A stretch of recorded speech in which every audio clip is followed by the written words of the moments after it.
Hello, and welcome to episode 4 of the Mythosophy podcast. In today's episode, we talk to a lady called Rosie Ferguson. And the initial idea of having a podcast with Rosie was to do with the fact I just had this kind of, I won't say a premonition, but it's more just kind of realization that living in a city can sometimes be very aggressive, very toxic. Quite, there's not much time for people. You've got your own agenda. You can get very wrapped up in that kind of, I don't know, that kind of wrong, kind of selfish, just in your own way kind of mindset. Which living in a city can quite easily bring to the forefront. And I just thought, amongst people I know who is living a very kind of whole, a very calm, a very real existence, and Rosie, absolutely, completely fit the bill. So, yeah, in the podcast we talk about ways that she does that, and that she lives her life in an environment that can quite easily go the opposite way of living a calm, sustainable, happy existence. So yeah, we explore the ways that Rosie does that, and also thought I'd mention a little bit about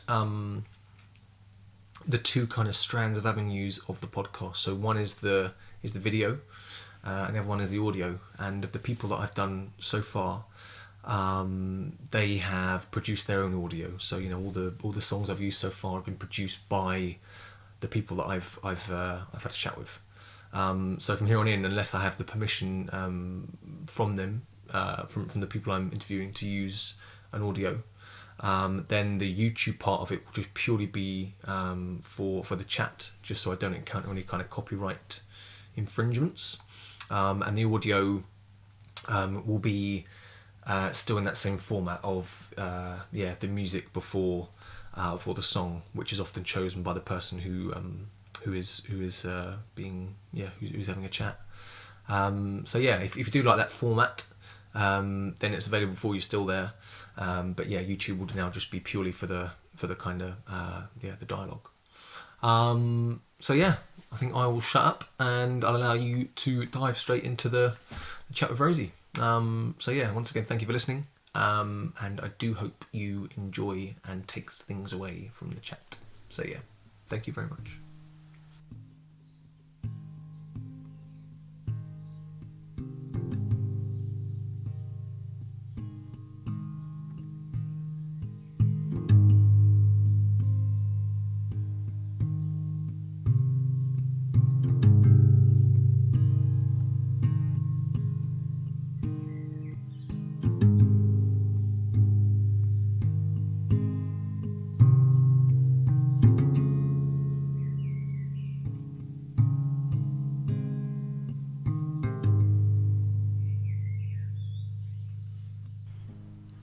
We on? Yeah. You Ready comfy? to go? You rolling? Give me your worst.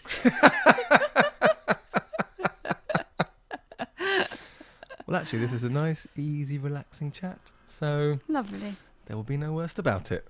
Only the best. Give me your best shot.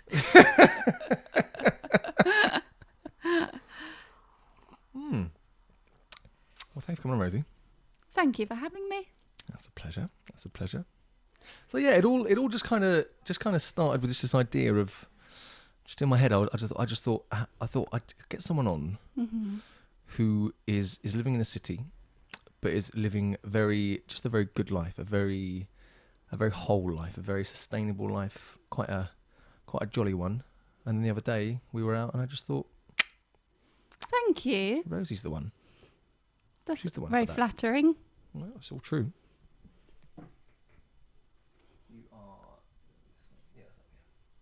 Yeah, no, so it's all true. Yeah, I mean, I try. It's definitely, there's definitely things to improve, and it's definitely sometimes nearly impossible in London to be fully sustainable or fully relaxed. Yeah, that's difficult, right? All you can do is just try, can't you? You can just try to work towards things and try to also not always work towards things and just sort of be in the moment. And that's all you can do, isn't it? Don't be too hard on yourself, probably. That's key, isn't it? It's not is you know, because I think sometimes people can like set themselves, you know, targets or rules or whatever, and if they don't meet them, then there's that internal voice that's always like. Exactly. It can be like the prime example is probably people in yoga lessons sort of stretching themselves to death. All in the name of Zen. Coming out with like bad backs and it can become, particularly around where I live as well, you can have, I call them Kentish town princesses.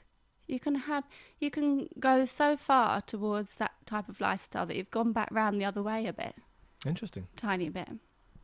Okay. Like do you remember I mentioned to you I was in a coffee shop the other day, and there was a woman getting really, really stressed about getting her oat milk and oat cream mixed up, I think. First world problems, eh? At which point I turned around and walked out. First world problems, definitely. But yeah. So how do you how do you semi-remain calm and remain? Well, I mean, sometimes I don't. I think we all need to recognise that we can't all be calm all the time, but we can try. So I do a lot of things with plants. You'll be able to see I've got a stupid amount of plants in the flat. How many have you got? Well, I've got about 10 per room indoors, but I've put a ban on myself now for indoor plants, because that's another thing. They're very relaxing, but when it comes to mid-June and they all need watering, and I'm just constantly there buckets of water. That can swing round the other way as well. But it is nice to bring nature into such a non-natural city. Sometimes, like me and my neighbour have, we started doing a lot of outdoor gardening. So that's nice. I've not put a ban on myself of outdoor plants yet. That's good though. I like that, bringing nature in. I like that. Yeah. Especially where it's kind of unnatural, because if you haven't got access to nature or like access to the readily available, then there's no reason why you can't bring it into your own. Exactly, and we all need existence. We all need better quality air in London as well. So I mean, I just think it improves the air in your flat, doesn't it? Yeah, I think ivies are known to take out the the bad stuff and use that. Exactly, yeah, and there's just endless ways plants are good, aren't they? I've noticed since doing the herb garden, all the bees that are coming into onto the balcony. Yeah, lovely. And since me and Alf have been putting bird seeds and bird bath and stuff outside, we've been watching all the different birds come in. Oh wow! So what have you noticed? What birds have come in? Well, there's quite a lot of blackbirds, blue tits. There's magpies, but the magpies they steal the baby birds. So I've now got a water gun. So even that can be a bit of a stress reliever at times, aiming a water gun at a magpie. So yeah, I think just taking it back to basics, really, isn't it? It's really nice. Nature, I find that really, really important. I wouldn't be able to live without that. We've got the women's ponds at the Heath, and I suppose nature is just in the moment, isn't it? Nature's not always thinking ahead. Like we seem to be preconditioned to always be worrying about the future or fretting about the past. But really, it's good just to be in the now, isn't it? And that's what we can learn, or that's one of the things that we can learn from plants and nature. Absolutely. Yeah. Without sounding too No, it's not hippy at all. It's Yeah. it's all completely relevant. I mean, you said something about the other day about when you were in the ponds, and you said you haven't got any time to worry about the future. Well, exactly. Yeah. It's so cold that you're just in the moment, really, and it's so beautiful as well. Once you get over the thing of it being so cold, you realise how beautiful it is. Just to be surrounded in that type of environment, and just, it's gorgeous. We've all got so many things like that around us that we can access that's for free. That makes me laugh that there's a police siren on this. How to not remain calm when there's sirens all around you. That's something that's quite an interesting way. How to adapt to that, how to block that out, how to. Yeah, I know, and we've all got very high stress lifestyles, really, haven't we? I think in different ways, and so it's important just to be appreciative of the small things, really. And yeah, exactly. Just what's there. In the ponds, I think also it gives you sort of an appreciation for nature. It's always good to have a healthy respect for nature. I think we've probably learnt that. If we've learnt anything, we've learnt that through coronavirus, haven't we? Absolutely. Yeah, totally. But yeah, it's good to have a healthy respect for nature. So you've also got in your mind things like, okay, this is really deep water, so I need to be careful about that. Or remember I was saying that there was a carp that came to the top and really terrified me. Oh. So I was just swimming, and I thought that I saw an upturned tyre, and I thought, I really hope that's an upturned tyre because I'm right at the back of the ponds. But it turned up and it flicked, and a tail went underneath, and I've never swum so quickly out of those ponds in my life. So it gives you a healthy respect. It's a bit of a jolt in a way to be thinking about how just the world, rather than flicking around what's on the telly constantly, or those like sort of niggling things away at you. Yeah. Does that fit in with the book you're reading at the moment? The Power of Now. Yeah. That book's been really, really helpful. Definitely. Just to sort of acknowledge that it's good to be planning for the future, but also that actually for our whole lives we really are just in the now. So often I found with work, being a social worker, we're also geared to planning ahead, because that's what my job is. I mean, support planning, really, planning ahead. But to do that, you can miss out on so many things. Like when I'm doing my calls at the moment, my welfare checks around coronavirus, that's an opportunity to connect to someone on the other end of the phone and see how they are, and see if your tone of voice can sort of help them feel a bit more connected, and if you can just have a nice conversation, rather than if you're just stuck in next, you could forget that, and you could just be like, right, you're okay, put the phone down, on to the next, so it's really a good idea. I think one thing that I've taken from that book, or yoga or meditation or the plants, is just to stay in the now for the majority of the time. Obviously it's good I find it useful to reflect on things and look forward on things, but I find that if you get too stuck looking ahead, that can be very anxiety provoking, and if you get too stuck looking in the past, it can be sort of quite depression provoking. And I think we've got like an epidemic of anxiety and depression, particularly in London, from what I've seen. So I think it's useful for everyone to connect, isn't it, and just enjoy the present moment. And I think that's something that's been brought quite prevalent by this whole corona thing, is that because people have been cooped up for so long, and they've been so just so on their own or whatever. The fact, I think people have actually realised how much friendships actually matter, and how much having people around you that care and you can talk to, and rather than just being connected to your phone and connected to your social media account, it's more okay. The restrictions are being relaxed now, so let's go and definitely really kind of rekindle what it means to actually be a friend and be I think it's been a real blessing in disguise actually that none of us are taking pictures. We're not taking selfies. I think that's been really nice. Just because, that's sort of been twisted a bit, the selfies, hasn't it, into trying to portray to everyone, oh, look at me, I'm having a great time.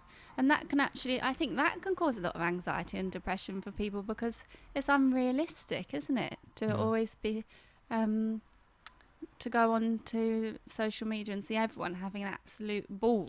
You always get that perfect picture, don't you? Yeah, you know what I mean? exactly. If you look through someone's Instagram account or someone's Facebook, because I'm just recently on this Instagram thing now, and if you look through it, it's always the perfect picture, and it's always. And I think the first video I ever took on that was to say what this podcast was about. And it took me literally ages, so many takes, all this sort of stuff. So I thought, well, I've got to document that too. And so I did a bloopers thing to actually, this is actually the process it came to. It actually went through a lot of failing, a lot of tripping up, a lot of whatever to get to the point of, the polished video. And perfection doesn't exist either, I think. No, I agree. Really, people strive for it, don't they? They kind of strive for that perfect, to be perfect, but I don't think it exists either. I've given up on that a long time ago. That's gone. Actually one good example of that is probably with my knitting as well, which is right here in front of me. If I make a mistake, sometimes just ignore it and go ahead with it. Okay. In Japan, apparently, if they make some pottery or something like that, apparently it's not complete without a small mistake. Oh, really? Yeah. Okay. So that's the motto I'm going ahead with. Yeah, right, all right. Someone, I think I heard this recently actually. That if you see a crack in a pot, then that's a sign of it's and that's filled in with gold or something, or it's filled in with something that signifies that that's a mistake and that's okay. Yeah. I mean, we all learn a lot from mistakes, don't we? And then if we've done that, then it's not really a mistake. I always think if you can manage to sort of, it's a lesson learned, no? Yeah, but don't get me wrong, there's been some things where I've thought, oh, that was awful and I could have done with that, and I don't know if I've learned anything from that either. I'm just going to forget about that and move ahead. Yeah. What else do you do to live kind of, I don't know, well, more sustainably? What else do you do in your daily practice? So you said you meditation. Meditate. I meditate in the morning. Sometimes it's really useful, and sometimes I'm just coming out of mundane things in my mind, but that can be useful as well. Absolutely. So I do it every morning, and I don't know entirely how long I do. I don't time it or anything, so it can be probably anything from 2 minutes and me thinking, oh, I'm not in the right headspace for this.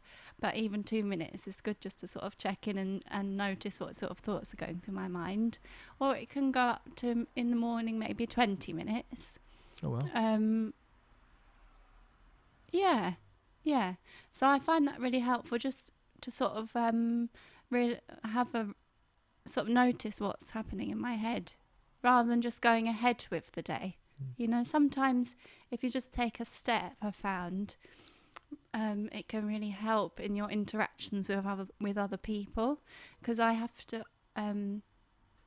interact with quite a lot of people throughout the day, sometimes at work, colleagues and people with learning disabilities and people with mental health problems, and parents of people with learning disabilities. So you have to be really quite calm and not explosive as well, because that can just cause you can cause just a chain reaction then. So yeah, I meditate in the morning. That can be really helpful. I do a lot of crafts and knitting. That's very in the moment, isn't it? I suppose it's quite in the now, isn't it? Yeah. It didn't feel very mindful when my knitting needle kept snapping the other day. Did you berate yourself about it?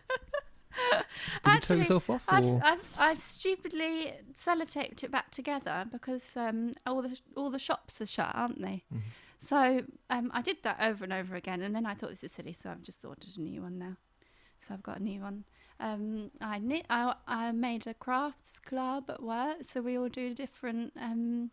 We're all learning different stitches and ways of baking bread and stuff like that. Okay. It always makes me laugh because I've taught a few people how to crochet, and now they can crochet way better than I can. Oh, that's hilarious. Yeah.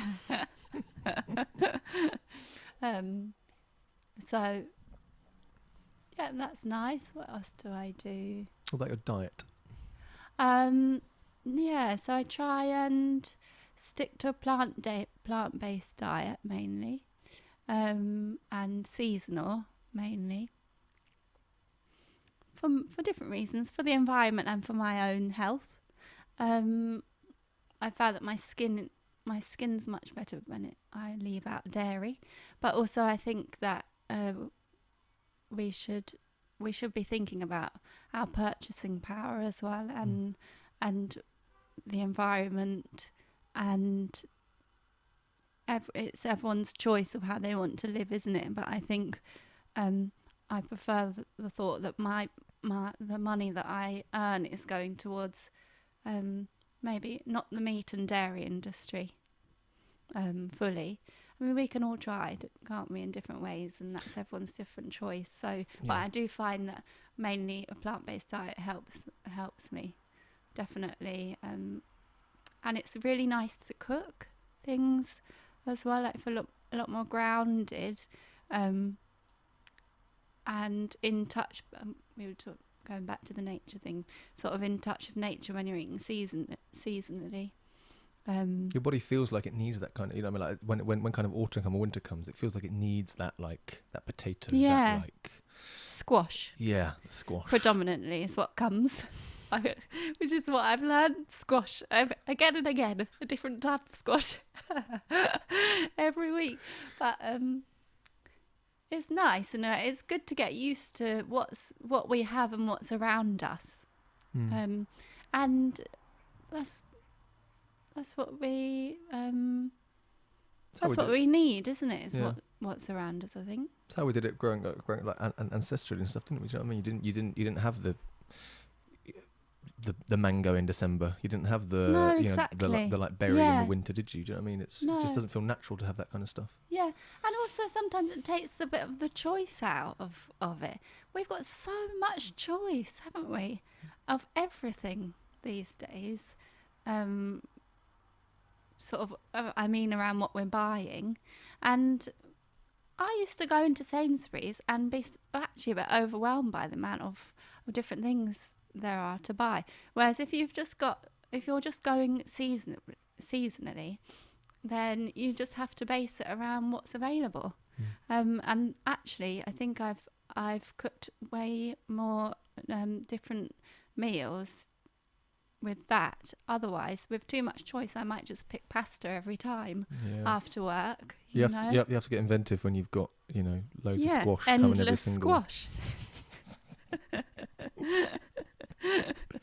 You have to get very inventive. Yeah, you do. But I actually miss squash now. But I should be looking forward to that in the winter. Yeah, great. Yeah, me and Alf, my neighbour upstairs, have just nearly turned the garden into an allotment. We've now got squash, so I don't know what I'm gonna be doing. Do you have any like local veg swappy things? Yeah, that's true. Yeah, I could do that, but because you know what I mean. Yeah. If you're growing squash here, and then you've got someone down the road who's growing carrots in their back garden, you could do a little like swap. That would be really nice, wouldn't it? Yeah, definitely. Yeah, that would be really nice. Squash, got courgettes in the garden, tomatoes, strawberries. Oh wow. Yeah, it's all out there. Yeah, right. That's also something quite nice as well. Is actually having, you know, your own food that you grow, even in a very small space you got there. You're actually managing to use it and your herb garden as well, and like. Yeah, and you don't need a big space. You don't, not at all. Everyone can do something, and then I think it sort of becomes. It almost becomes a bit addictive, and I don't want to use the word addictive because it's always got bad connotations. Becomes a passion. It becomes like a. Yeah, well, it definitely is a passion. Yeah, so. As you kind of said before, it's going back to to the natural, the basics, you know. Yeah, it's like, back to base. Yeah, exactly. Yeah, and why not use things like that?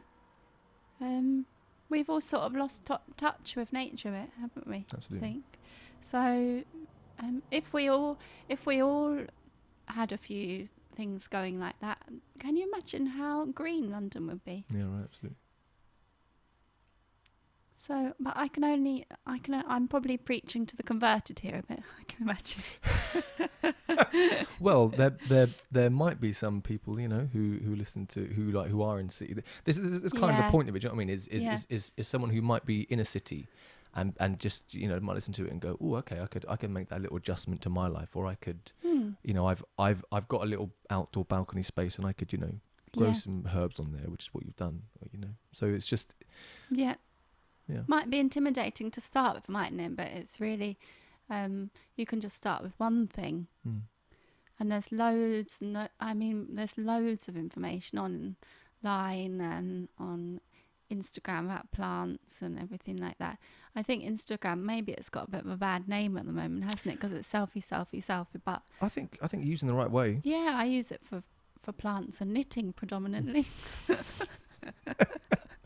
But that's good though, because it's, you know, it's your passion. It's what you like. Yeah. It's something that you're interested in, and you know, if you see a different stitch or you see a different plant that goes with another plant, then it's, yeah. If honestly, I think even something as, you know, because all the social media's got a very kind of you know, bad rap, you know, for various reasons, and all completely, you know, backed up. Yeah. But if like using the right way, exactly, then it can be a great tool. I mean, technology is as bad or is as good as the person behind it and for what reasons they're using it for, you know.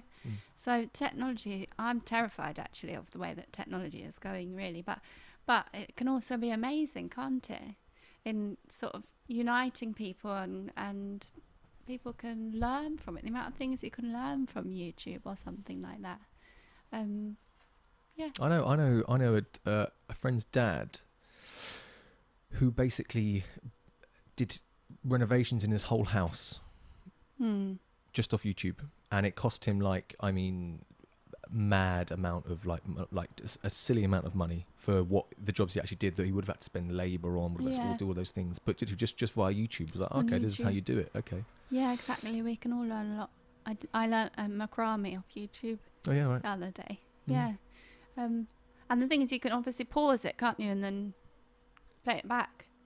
So even if you've got a mind like mine that needs to be shown it a few times, you can still pause it however many times you like.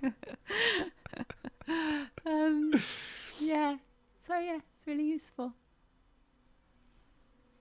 Perfect. Yeah. Or other things is a new hobby is probably aromatherapy. Okay. So. But that comes back to plants as well, doesn't it? Because that's where essential oils come from, isn't it? But we can use all these types of things, all of us can, to be more relaxed. Because certain oils go with certain moods, don't they? Or they evoke certain moods, or they evoke certain, like. Yeah. Lavender does everything, basically. Okay, interesting. I was reading that it does I mean, the list is just endless of what lavender can do. Okay. But that's only a new hobby. We're all getting COVID-19 hobbies, I think, aren't we? There's been a lot of bakers, and I think if you can come out of this time with something, you know, say you've learnt something, you've learnt a new skill, you've learnt new something, then you can deem it a very successful time, you know. I think that's. Yeah, exactly. If we can all come out of it, and we've learned something, or even if we just learned something about ourselves. Yeah. Because I forget who said it now, but someone said that if you've not come out of this particular pandemic either with a new skill or learning something about yourself or learning a new whatever it might be, then it's not time you've lacked. It's actually just determination or drive or the ambition to, because you've been given this valuable commodity of time, this really, really precious one that you don't often get. Exactly. And you've been given it in abundance. So it's it's time to it has been time to put it in the right direction or put it in the right avenue. We all haven't had time for a long time, have we? We've had time for ages. It feels strange. Sometimes I actually feel a bit, I felt a bit aimless, like sort of aimless delinquent at times as well. Because my mind is so conditioned into, get to work for 9, finish work at 5, come home, make dinner. Out, isn't it? Yeah, I'm sure we're all struggling with it, but it's actually a real gift as well, isn't it? Huge gift, yeah. So I've tried to really grab it by the horns, and sometimes it works and sometimes it doesn't work. But it's good not to get too frustrated at yourself when you have become totally aimless and just wandering around. but that's the key as well, is having that relationship to yourself where you're not self-critical, you're not just harmful. recognizing that we're all human, aren't we? So we're not perfect, definitely not. So what do you think you've learned with quarantine? I've actually learned how to be okay with me. I've actually learned how to be okay in my own little bubble, which before I'd always sought after people, or I'd always sought after external things, but I think I've learned how to be kind of okay with me, really, and being like, okay, so I've got time now, so I'm going to learn the guitar, I'm going to read a book, I'm going to go on a lovely long walk, cook some good food. Yeah. We've all had to become a bit more okay with ourselves, maybe, haven't we? I think so, yeah. Well, you haven't had any choice, really. No. Kind of lumbered with yourself. Yeah. There's no more external validation you're going to have. I know, exactly. You can't just go and ignore yourself with a friend at the pub anymore. No, literally not. That person inside you is like, right, I've got you, finally. Yeah, we're still here. They're still here. It's taken this long, but finally I've got you. Yeah, I've heard that. I've heard a few people say that, actually. Yeah. But we can all use this time to think about ourselves and think about our environment as well, and the world that we live in. And definitely. I always thought, when all the loo roll was running out, I always thought, okay, well, that's a whole other subject, the loo roll running out, isn't it? But I felt sort of like, well, actually, I've got a moon cup. And so when all the sanitary towels run out, I'm not going to be anxious about that. Yeah, right. Prepared. Yeah. That's more sustainable as well, isn't it? For us all to think about things that are going to be less anxiety provoking, less and more sustainable, I think is useful for us all. Yeah, you would kind of hope with this time that we don't go back to how it was. You know what I mean? You would think there'll be a change to how it kind of how it does go forward in future. Yeah, not a big drastic humongous one, but just like a subtle, Hopefully, if we can all bring a few things forward, hopefully. I always think it's best to be sort of, if we're all trying a few things, it can be a lot more powerful than a few of us trying some things and doing really well at them. You're right. Like, if we're all trying, then I think that's much better. Absolutely. Yeah. I think that's a perfect place to end it, really. Thank you. Thank you. That's great. I think the sun's on my side today. I got a lease of life, I feel okay. Need to call around, get them all out, jump in the car and get on our way. 'Cause there's love and there's strength in numbers. They can can try, but they're never gonna run us down, down. Speakers loud, it's like we're on a come up. Fifth gear, but they're never gonna race us down, down. I'm alive on a high, blue skies. There's nothing better. Hands up, we're on a ride. Hold tight, we're laughing together. Ooh, we light it up, and ooh, we can't be stopped. And oh, can't hear us coming. Oh, we take off and keep it running, running. We take off and keep it running. Oh. Take a stop at the riverside, crack 'em open, pass around the light. Breathe it in and out, bring our guards down. Yeah, this is ours for the day and the night. 'Cause there's love and the strength in numbers. They can try, but they're never gonna run us down, down. Speakers loud, it's like we're on a come up. Fifth gear, but they're never gonna race us down.